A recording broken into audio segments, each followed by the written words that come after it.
বাংলা কিন্তু মনে রাখবেন অনেক পৃথিবী সারা অনেক দেশ, এবং আজকে ইন্ডাস্ট্রিয়াল ডেস্টিনেশন বিকেম বেঙ্গল।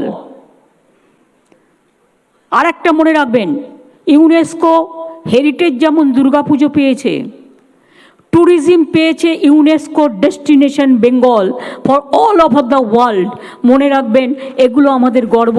মুখ্যমন্ত্রী মমতা বন্দ্যোপাধ্যায় শিল্পের কথা বলেন, তিনি বিভিন্ন সময় আরও সাবস্টিটিউট কিছু শিল্পের কথা বলেন যেগুলো সাধারণত মানুষ জানে না বা দেখতে পায়নি, যেমন কাশফুলের বালিশ, যেমন ঘুগনি মুড়ি নিয়ে রাস্তায় দাঁড়ানো, যেমন চপ শিল্পের কথা ইত্যাদি। তিনি এগুলোকেও শিল্পের পর্যায়ে নিয়ে যেতে বলেন বটে। এ রাজ্যের যুব সম্প্রদায় কতটা সেটা গ্রহণ করেন সেটা জানা নেই। সেটাও অবশ্য এই ভোটে হয়তো, এই নির্বাচনে জানা যাবে, আগামীকালই খানিকটা হয়তো জানা যাবে, অর্থাৎ ভোটের রেজাল্টের দিন জানা যাবে।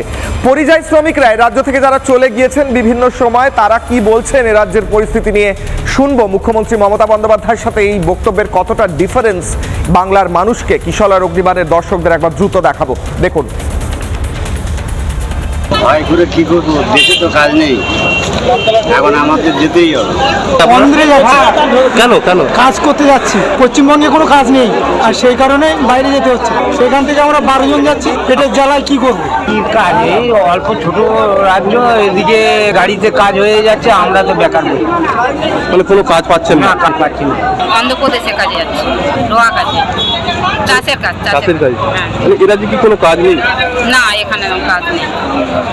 সে কারণে কি বাইরে যেতে হচ্ছে আপনাদের? হ্যাঁ, তার জন্য বাইরে যেতে হচ্ছে। বাচ্চা কাচ্চা পড়াশোনাও করাতে পারছি না এখানে। এমনও পরিস্থিতি হয়ে যায় যে খাবার টুকুটাও সময়ে জুটে নেই। শিল্প কোথায়? শিল্প তো সেমনি তো চোখে পড়ার মতন নয়।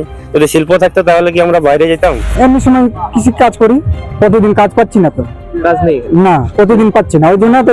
এবার বাংলার মানুষের কাছে সুযোগ রয়েছে, তারা বাংলার মানুষ ডিসিশন নিতে পারবেন। এবার একদম দোরগোড়ায় সেই সুযোগ এসেছে।